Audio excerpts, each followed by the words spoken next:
it's always, it's very common, I don't know if it's common in your country, but in the UK it's always common to start with definitions.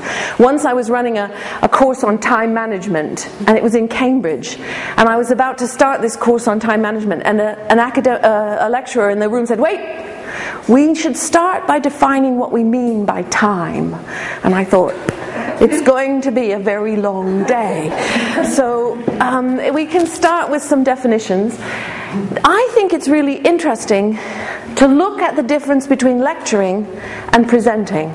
It's especially interesting if you think about this PowerPoint thing, which was designed by advertising people for presenting, and yet we use it for lecturing. Lecturing and presenting, very different things.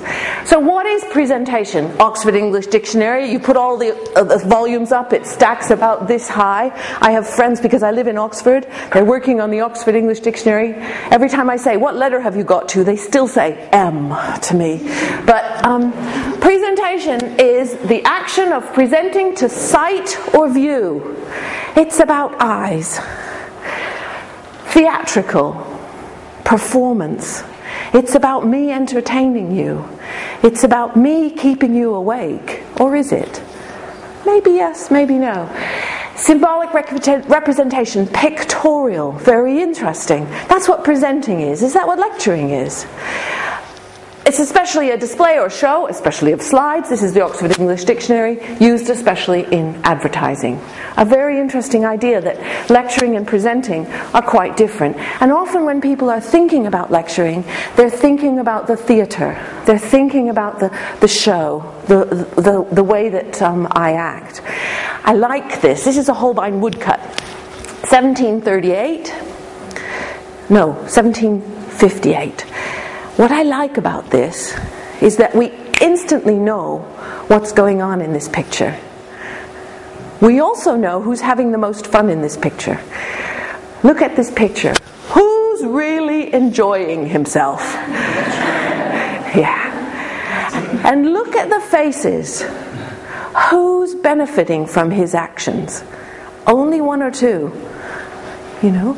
Maybe this guy up here. Maybe him. But look at this, maybe him. But look how many people are doing something else. Their body is there, who knows where they are. If we came back in 100 years, we would still find this. And we know what it is. In fact, in Oxford they still wear these hats. The tourists love it. So, why do we do this? Why do we lecture? What's the first bit? This thing about lecture, back to the Oxford English Dictionary, lecture is about the act of reading. You have these on your grey handout if you want them. If you look in front of you, it's grey. Maybe you don't have them. They're on this grey sheet. Not all of them, but many of them. Yeah? Everybody got a grey sheet? Yeah. Good. This business about lecture, what is it? Lecturing actually comes from reading. The first definition, the number one thing it defines it as is reading or perusal, having a look at. It's also, first reference was in the 14th century. In the 14th century, students came to university because they didn't have a book. Nobody had a book. All books were handwritten. There was no typesetting. There was no books. They came to university without a book. They sat at university for many sessions. They left university, they had a book. Lecturing was about making you have a book. Sometimes it's still about that, even though Brookes made the printing press. What is lecturing? Number 3 is the action of reading aloud. And you will still, I see so many lectures every year because I teach people how to lecture. And I see still people reading, often a paper. And the reading is going on. This one, given before an audience about a given subject, here's one you recognise. This is what we think of. But I like this one. A lecture is an admonitory speech, a telling off speech, especially delivered by way of reproof or correction. If a child is naughty, if a child is bad, if a child does something wrong, you give that child a lecture. I think that's interesting. So why do we lecture? I can talk for a long time. I can talk for a living. That's what I do. But I know that if I talk for too long, you'll what I want to do is I want to do an activity. You look so active. I want to stir you up a little bit. I want you to think about forms. And here are some statements. I want you to work in amount 4. Either way.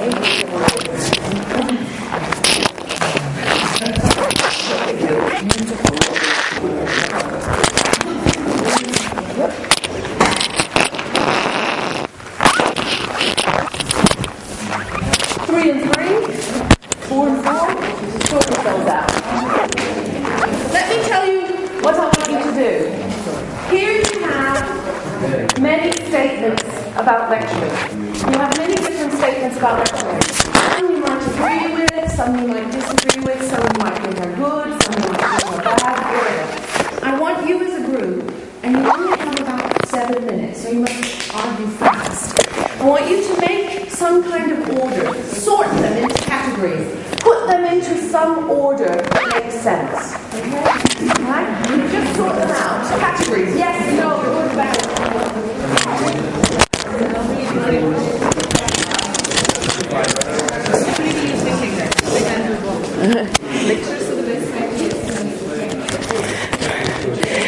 Sometimes people put them all out and then sort them. No, we don't have time. Like yes, no. Yeah. You might want to read some and make a category.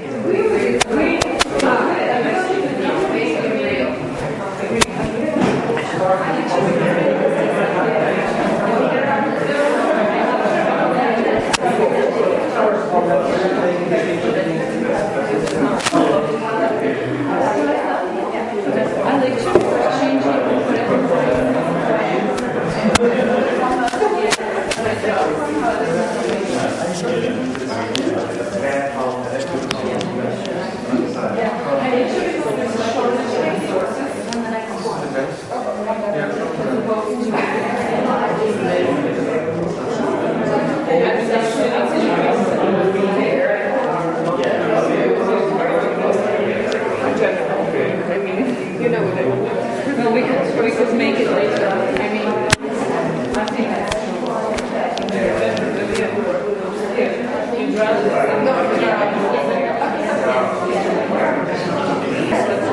Please to stop.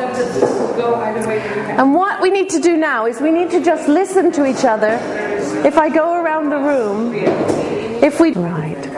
There, in your handout, there's a pink piece of paper. Get it? Pink, pink. And it actually links to an article. I only gave you the first page because there's 17 pages and you've got the internet. And it's here. And it's called 20 Terrible Reasons for Lecturing. This article was written in 1981, but I still think it's a bloody good article. So if you're interested in thinking about lecturing, that website that's listed at the bottom of the page will give you the whole article. Okay. So it boils down to, and I think you agree with Graham Gibbs, who wrote the article on the pink sheet, that if he's looking at 20 terrible reasons for lecturing, and it comes down to terrible reasons like we lecture because that's how we were taught, and that's quite an important one, and it worked for us. Look at us, a room full of successful people. We got here. How did we get here? We got here by lecturing. Worked for me. It's not my problem if it doesn't work for them. It's an interesting one to think about why it might not work so well for the students that we're teaching. Especially looking around at this room full of quite young people, a lot of them, but things are changing fast.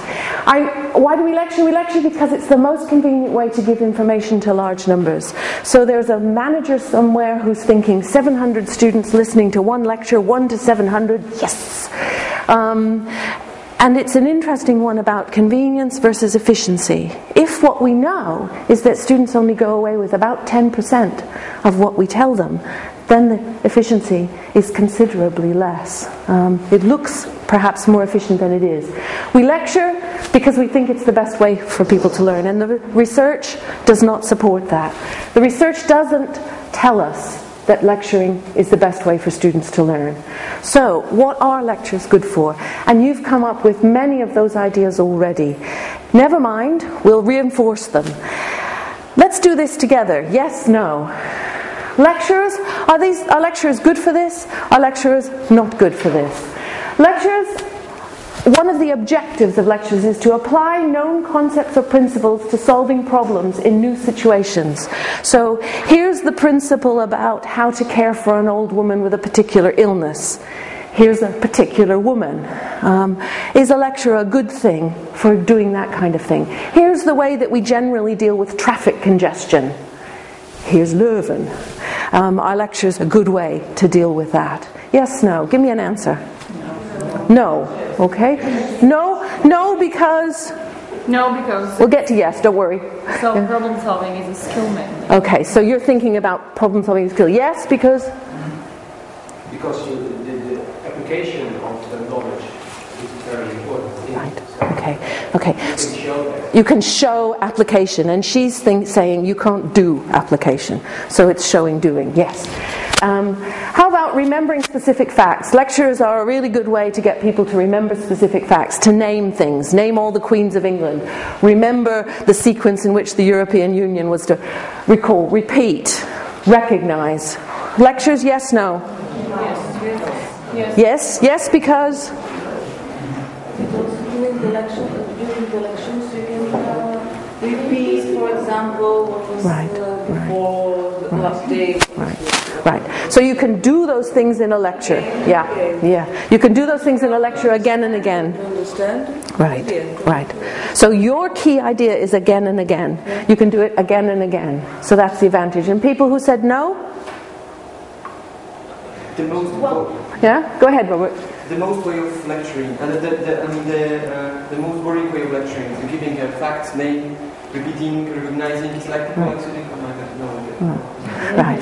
So on the positive side again and again, on the negative side, And also you can read 4 times faster than I can talk. So if you can read 4 times faster than I can talk, but will the student read again and again and again? It also depends on the way the student perceives it. Of course. And students are different. Some of them do, some of them don't. How about lecturing is the best way to analyze information into its constituent elements, to identify interrelationships and key concepts? Yeah. The literature is very clear that lecturers are not the best way to do that. It may be possible to do that, and it may be possible to show doing that, but if you want students to do it themselves, reading, discussion, problem solving, case studies, and so forth, are probably more efficient than lecturing at doing that. Certainly the research says that remembering specific facts, lecturers work as well as anything. They don't work better, but they work as well. But for this one it's a problem. What do you think about this one? Evaluating, making critical judgments. Is it good, is it not good? Comparing explanations or theories. Are lectures good for that or not good for that? They're good for showing that. They're not good for students doing it. It's like I say, learning is not a spectator sport. We all watch the Olympics. We turn on the television and we watch people running and jumping and swimming and diving, and we think, oh yes, look at that, running and jumping and swimming. Does it make us able to run and jump and swim and dive? Well, it might help. It might help, but it's only a small help. Is it the best way? No, it's not. So if you want that to do, one of the things that happens with lecturing is that to make a lecturer works very hard. To make a lecturer goes and reads and reads and reads and reads and thinks and pulls ideas together and that's a very energetic construction. And sometimes the lecturer thinks, because I have worked this hard, because I have learned so much, if I tell you about it, you will learn so much. And sometimes that's not so true. Sometimes it is, sometimes it isn't. Lecturing is a very good learning tool for lecturers. Lecturers really learn a lot by lecturing. They are very, very good tools for helping lecturers learn. They may not be so good for helping students to learn. What about the next one? Organizing in facts in such a way to make sense of them. Describing, explaining. Lecture is good, lecture is not so good. What do you think? It's good. Good? It's good. Why, Diana? Because I think this is the point of lecturing, making things accessible or easier to get, or just extending your own view over this one. So explaining your own view, making things accessible, making things easy to get. Yes, of Of course.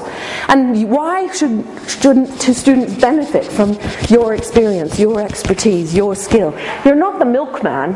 You're somebody who knows about the subject and about the topic. And why not give them that opportunity so they don't have to start from the beginning?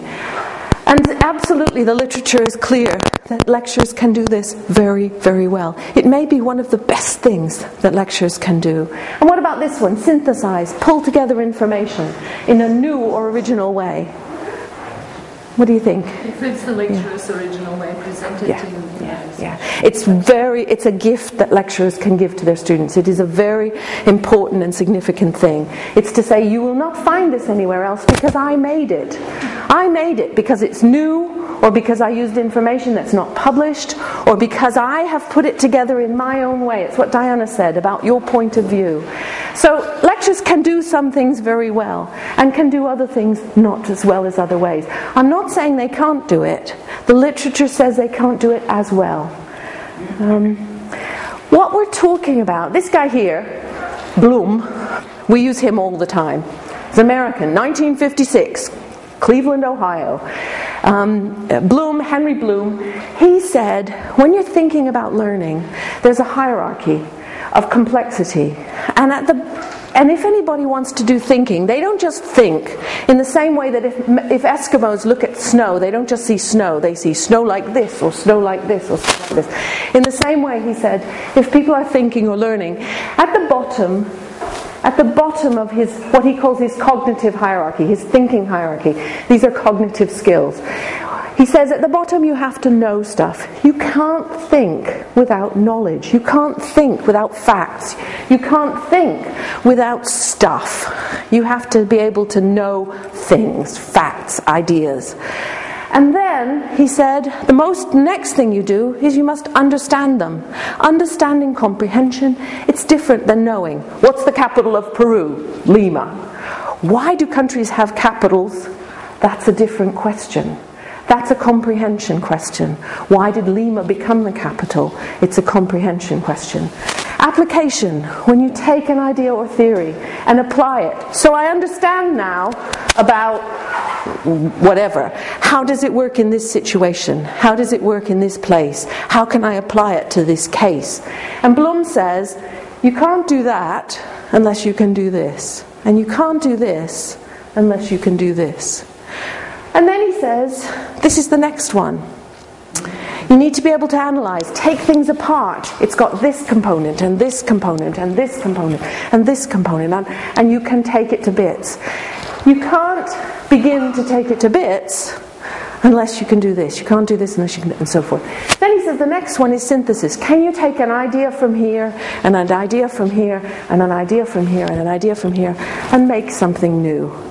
So when you ask students, for example, to write a report, or to write a paper, or to give a presentation, or to make a lecture, that's synthesis.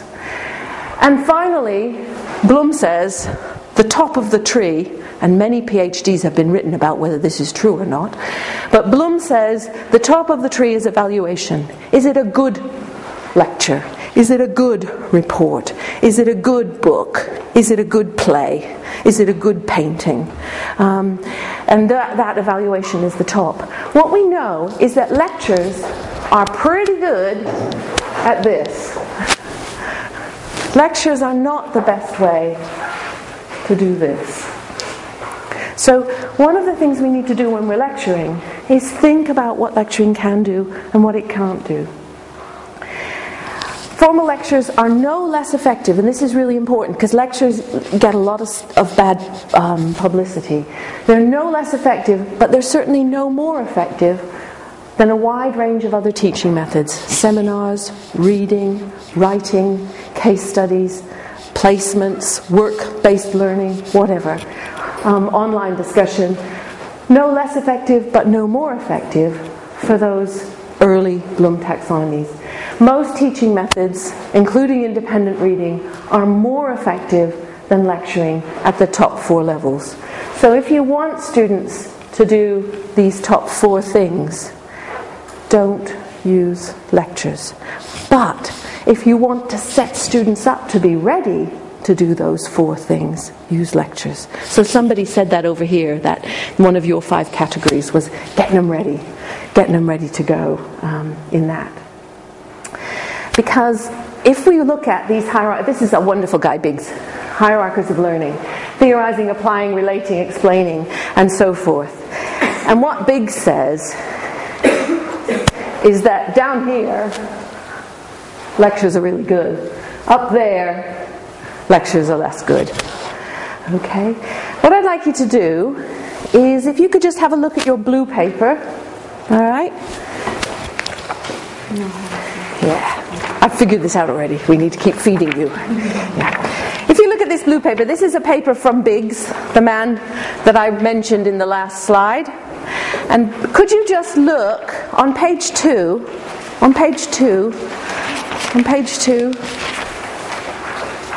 could you just take a few moments to quickly read advantages and limitations of the lecture? Just read it quickly. Don't read every word.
What kinds of ideas were you talking about? There was a lot of talking going on in the room. What were you talking about?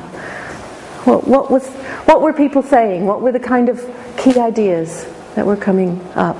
Anybody? What were you saying? Is it Margarita?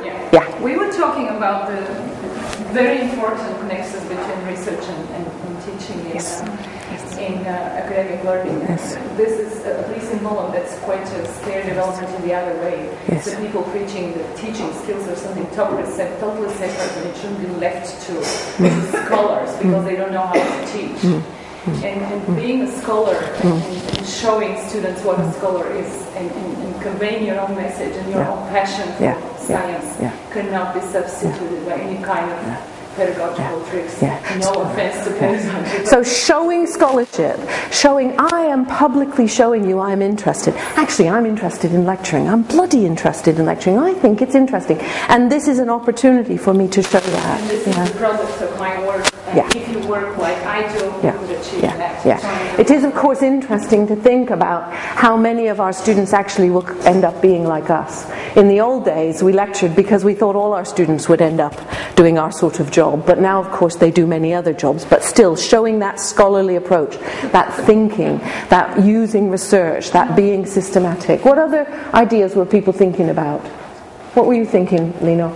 I think one thing we agreed upon is that a good scholar is not necessarily a good lecturer in the eyes of the students, because students tend to believe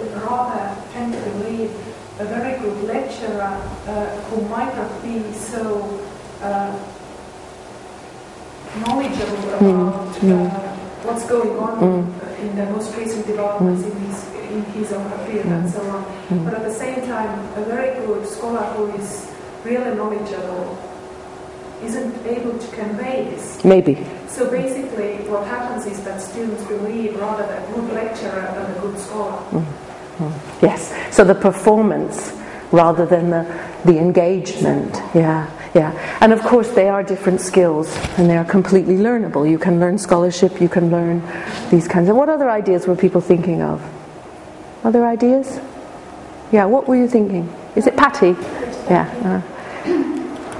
I was a little bit thinking that it depends on the audience that you have very much, because if you are teaching like many of us who are year students and that are not so much advanced, for them it's not so important that you are the best researcher in your field. For us it's like, oh, this is this professor, he's like very famous, but for them it's more interesting to see somebody who has fun teaching this subject and who can demonstrate why public administration, in our case, is very interesting. And get people started. You don't necessarily have to be a good scholar or a good academic to do that. But later on, I think it helps. Yeah, so it's a different job at different places. It's very interesting who gets assigned the beginning year students, and who, because those are often very difficult, but it's a different job, maybe. What other things were people thinking of? What were you thinking of? Is it Eric? Yeah. One other thing which I can agree or disagree, but one question is, if it's not classical lecturing or analysis, evaluation, whatever, but knowledge and comprehension, what was in a lecture? I can't transfer facts, you said it yourself. We can't repeat every day the same stuff, but we have to do something. And we're coming back to the same argument. What do I do when I'm lecturing? Yes. Yes. I would like to... Yes. We will come to this. One of the things that you do is less is more. So you take a few ideas and you make them grow. You take a few ideas and you make them live. You take a few ideas and you put them in a structure. You take a few ideas and you give people a chance to think about them. If you have so many ideas that the student is actually pinned against the wall with these ideas, then that's... Sometimes you being so busy means the students cannot work with you. So we'll look at that after coffee. There's plenty you can do. Plenty. But there is sometimes that fear, isn't there, Eric? A lot of young lecturers go in and they think, I need 27 pages of notes, and what if I get 5 minutes short? What do I do? And that's a very common fear.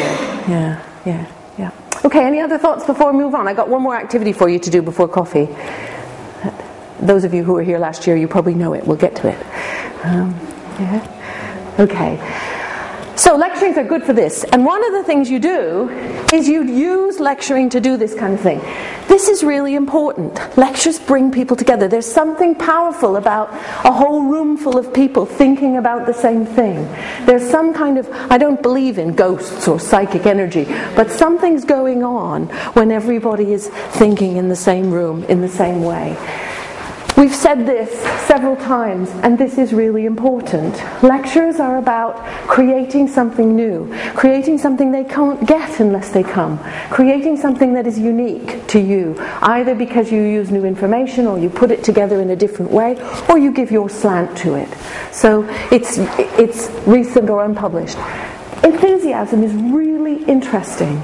Students seem to need some. Now, people show enthusiasm in different ways. I was born in America. I grew up in America. I can't help it. I do American enthusiasm. It's the way it is. I've lived for 30 years in Britain. I understand now British enthusiasm. It's much more subtle. They go, yes, it's rather good. Yes. But you need some way to show enthusiasm. there's a really good story. There's a really good story about enthusiasm. In America, you get paid more money if your student evaluations are more positive. So if your students like you as a teacher, you get more money. So there was an American lecturer who wasn't getting very good evaluations. And he said to somebody who has a job like I do, what do I do? And this person came and watched this guy. He was teaching chemistry. He taught chemistry for 20 years. Same notes, same textbook, same lectures. And he was kind of a little bit boring. He was a sort of man who talked like this about his chemistry for 20 years to students. And the person said to him, wave your hands. And he said, what do you mean? Just... And the person said, yeah, wave your hands. So he taught the same chemistry with the same notes and the same books. And the student evaluations went up. The students evaluated the textbook more positively because he waved his hands. So it's important. This business of enthusiasm, it seems to have a sort of spreading effect. Students want to feel that it's worth putting the effort in, that you care enough to pull them into thinking. Because learning is not easy. Learning is hard. Learning means work. Learning means effort. Learning means like, okay, you mean I should do something. And you have to, so enthusiasm is important. You have to find your own way to show enthusiasm.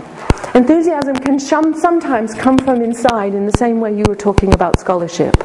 You know, somebody could talk about what seems like a very boring subject with deep love. I've just come back from China where a man who, I don't speak Chinese at all, so I couldn't understand the content, but he was a very boring speaker, but he clearly was conveying to his students the deep love he had for the subject, and the students were riveted. They sat there, not just passive. I've watched Chinese students just be there, but they were engaged and involved and listening, and I don't know what he was doing, but it wasn't visible, but it was enough to bring them in. This business about sharing frameworks, so important if you're lecturing. If you want to know what to do, make a framework. Make a framework that's visible and repeated and clear so that students can fit their information in. Without a framework, students are lost. Without a framework, students have to go away and do so much work. I often tell the story about my daughter who went to a university that was very trendy, and they said, we'll just let the students explore. And so she had almost no lecturing, almost no frameworks. And she had to recreate again and again information that somebody could have given her in 1 hour. It does have a name, it's a technical name. It's called FOFO teaching, F-O-F-O. FOFO means fuck off and find out. And it's a well-established thing. If you don't have a framework, you're stuck with FOFO teaching. So to show how topics link together, to show how they're connected, to show what goes on. Sometimes the more polite way is BOFO teaching, bugger off and find out. It's much more polite. And this business about an overview. So, if we're looking at what lectures are good for, we also know that lectures have some limitations, okay? And I want you to do one more exercise before break. Now, some of you were here last year, I think, yeah? Who was here last year? Yeah, okay, thank you. You can cope. Do whatever you want to do, because you know what we're going to do now. We do the same thing that Greg did last year in Slovakia. I want you to make a pair. If you always pair up with the person you're sitting next to, pair up with somebody else. Could you kind of stir yourselves up, and maybe you pair up with you, and you pair up with you, and you... Okay? What I need you to spread out around the room. I need you to find 2 chairs and to sit back to back, with your back to the other person's back. Alright? So can you imagine everybody in this room in a pair sitting with their back to somebody else's back on 2 chairs. You need something to write with, and you need a pen. So you need something to write on, and you need a pen. Alright? Now, what I'm going to tell you is what I want. Wait a minute before you move. I'll tell you again. I want you to spread out all over the room so you don't hear each other. Please occupy even the center. Occupy the whole room. Okay? I want one of you to be a lecturer and one of you to be a student. So when you find your pair and you sit down back to back, argue who's the lecturer, who's the student. Establish. Those of you who did this last year, take the opposite role. Okay? So if you last year were a student, this year be a lecturer. Lecturers and students sit back to back so they cannot see each other's faces. Alright? These are the rules. Please don't break these rules. It won't work if you break these rules. You can break these rules, I don't care. I get paid the same if you break the rules or not. Only the lecturer may talk, so the student is silent. Only the lecturer talks. Student is silent. No talking from the student. Those of you who find it hard to be silent, just shut up. Be fine. Only the lecturer may see the handout. I'm going to give a handout to the lecturer that he's or she's going to lecture to you from. The student may not ask any questions, may not communicate in any way, even with the lecturer. The student may not show their notes to the lecturer. So the lecturer will lecture and the student will make notes. Can you go out in the room, pair up, back to back?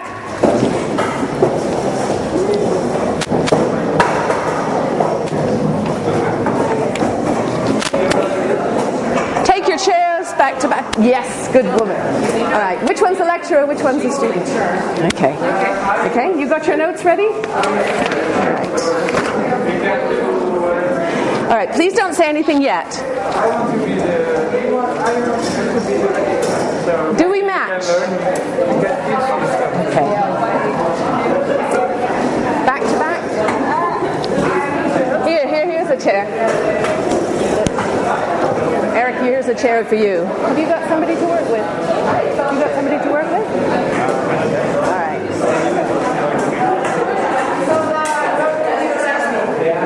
What do we have to teach? I'll tell you. I'll give you some handout. I'll give you the notes you have to work from in a minute. Can you move this way forward? Because these girls are quite close. And maybe they're too noisy. All right. Okay. Can you move this way so you don't hear them? Okay. Right. Look how they're sitting beautifully. Look, you're cheating already. All right. Everybody back to back? All right. I'm going to give the lecturer. Please establish which one is the lecturer. We're at one short. Eric, are you going to observe maybe? Oh, you got one. Okay. Okay, establish which one is the lecturer, which one is the student. Yeah? Okay. Ready? I'm going to come around. You the lecturer? Yeah. Okay. Are you the lecturer? Yeah. Okay. No cheating, even if you can see somebody else's lecturing notes. Which one's the lecturer?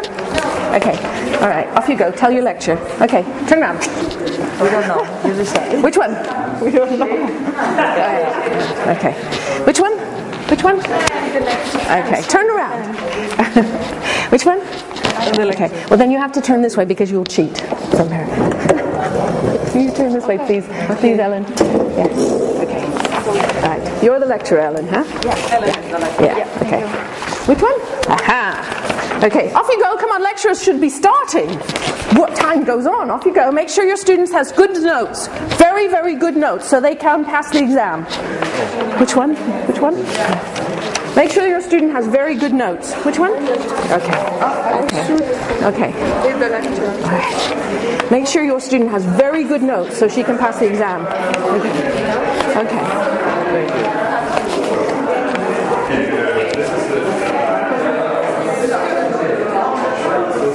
Please put it down because somebody over there is going to be looking at it. Yes.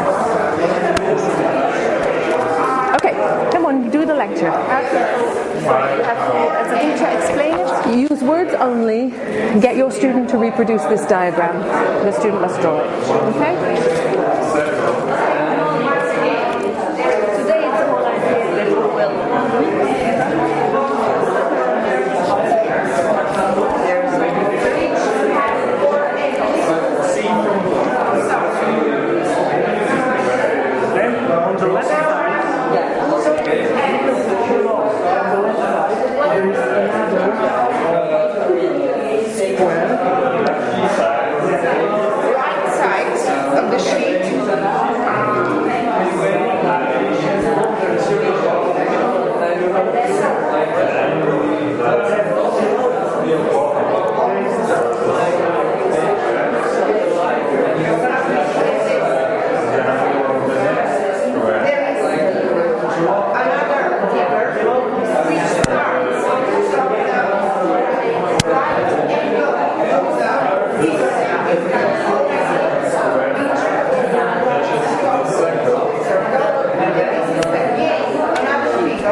mistake to make you go this way.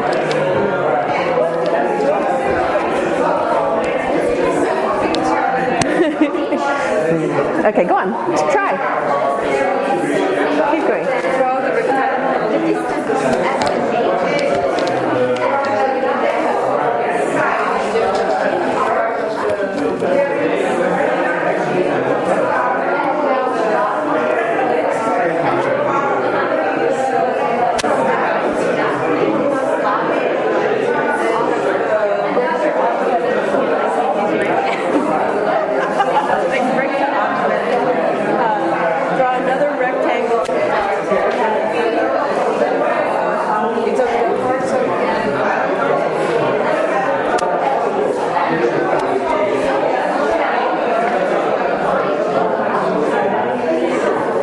Have you stopped? Yeah. I think it was done. I didn't quite get it because I wasn't seen.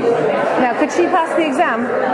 No, but it was my... Yeah. Okay, talk to him about what he did that was helpful. Talk to him about what it was like for you. And it's interesting that when you stopped, you saw that everybody was still going there. You didn't repeat.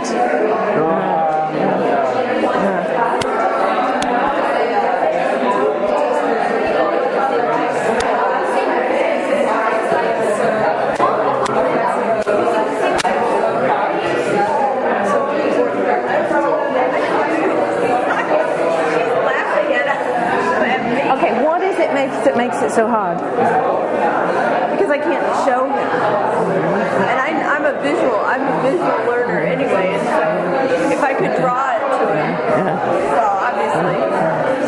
So it's about how do you explain, how do you make frameworks for explaining, how do you make things make sense, how do you categorize things? Well, I mean, the point of this exercise is whatever you want to do, but it would be interesting for you to practice developing better linguistic ways of explaining, because if you are wholly visual, you're kind of stuck with students who are not visual learners. Right. Yeah. But you might want to look, you might want to think, he's done bloody well, but he's done it before.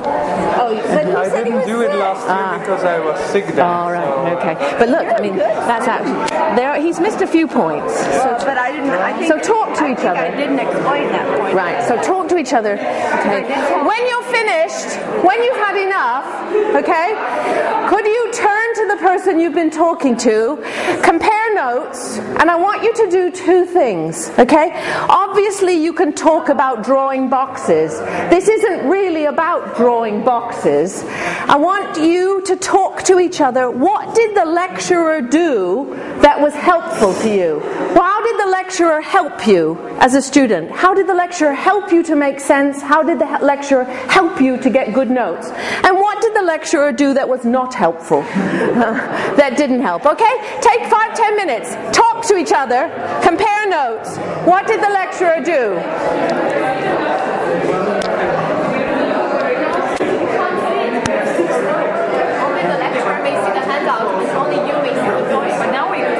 Yes, now you can compare. Who was lecturing? Yes. What did she do that helped you, Margarita? She was lucky enough to know the word rectangular, so she used bricks, which was nice. Okay, so she used a metaphor. She used a metaphor. She invented these letter things, which was very confusing actually, because I tend to be slightly dyslexic, and it was a disaster. Okay, so she tried to make the information, breaking it down, but she made one very successful comparison with this staircase thing.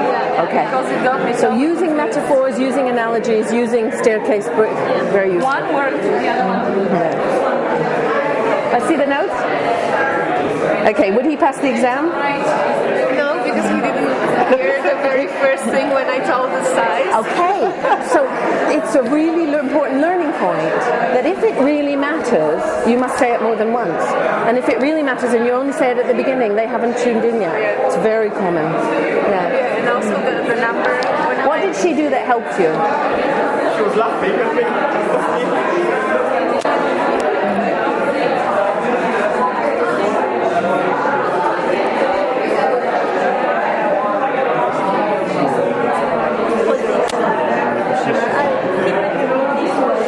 I keep it in this way, and I forgot to tell him that are linked.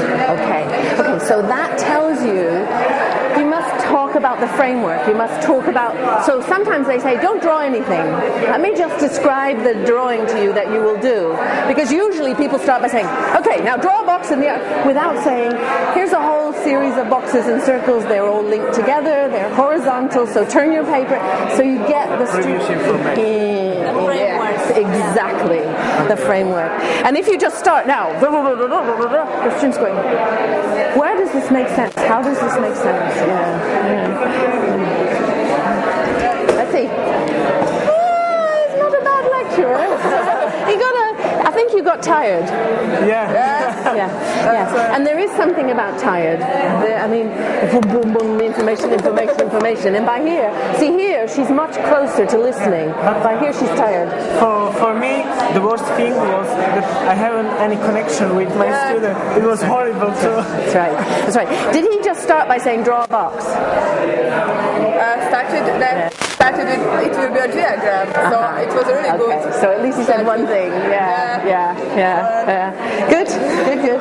And not saying the student is very difficult, but if you're lecturing to 400, that's how it is.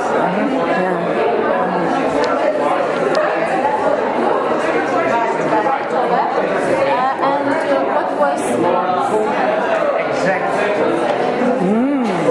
Could he pass the test? I'm the best.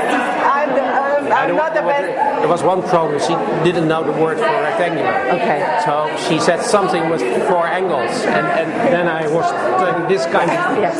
So sometimes people say brick, people say matchbox, people say and those for students also brick, matchbox. It's better than rectangle, And the other thing you looks like you didn't do is you didn't give him a framework. You didn't give him an overview. You didn't say, I'm going to tell you about a drawing that goes from top to bottom of the page. All of them are connected. Each one is in a line. Draw a line down the middle of the page. All these boxes will come off the line. So you might want to say. So it will be a free, tell the story and deconstruct.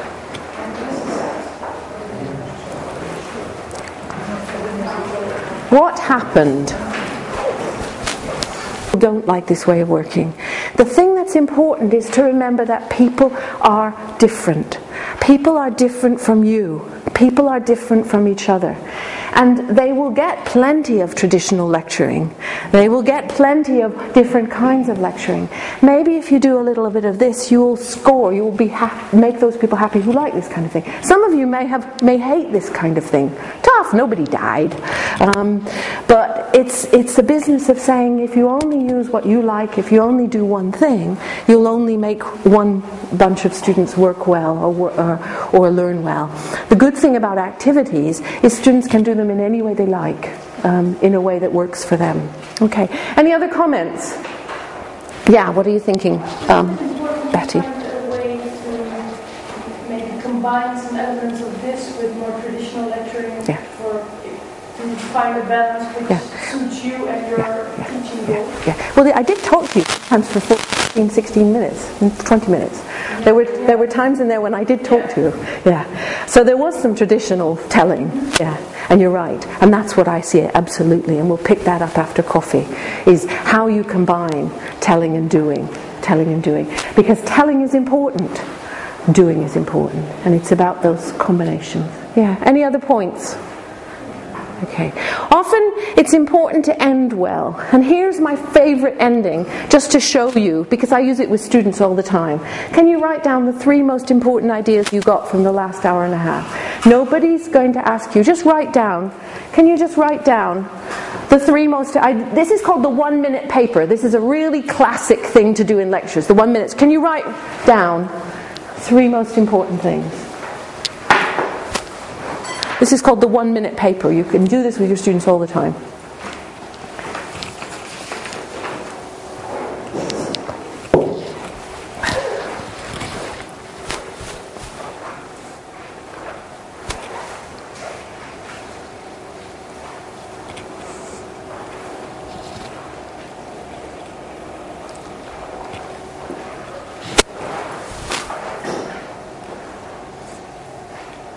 then if you'd exchange your 3 with the person next to you, just see if there's any surprises. Shh. You show me yours, I'll show you mine.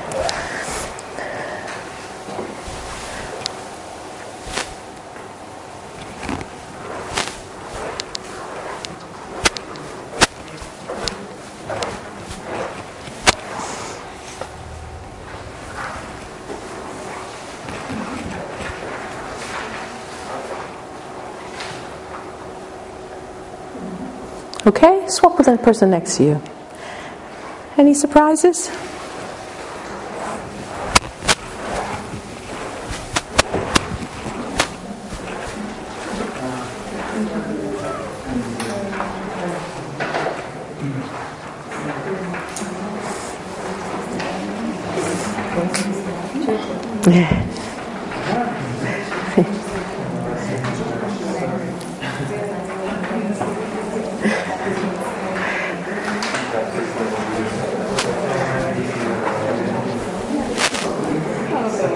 This is a good one to do with students to finish.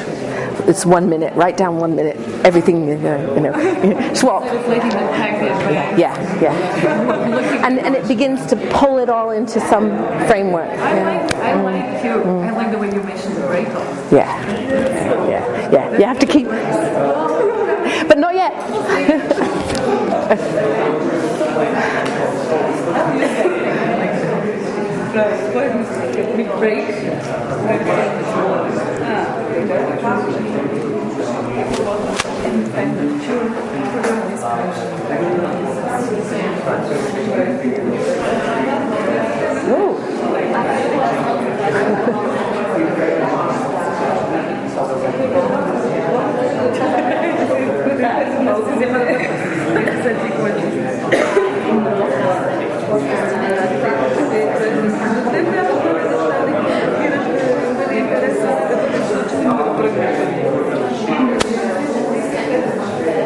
Okay. All right. And now it really is time for the lecture. And I'm just reminding you, if you're looking at ways to structure a lecture, one of the best ways to structure a lecture is tell them what you're going to tell them, then tell them again what you did tell them. So tell them what you're going to tell them, and then tell them what you told them. So I'm now telling you what I told you. If you're going to leave, this is what I think are the most important ideas.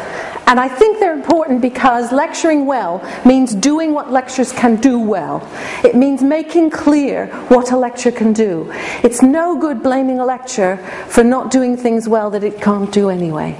So why do we lecture? Too often it's because it's traditional or there's organizational convenience behind it. It's just the way it's done, or it seems like the best way to do it. Too often we do it not because it's good for learning, but because we've always done it. What are they good for? They're really good for providing background information, so you don't have that fofo teaching.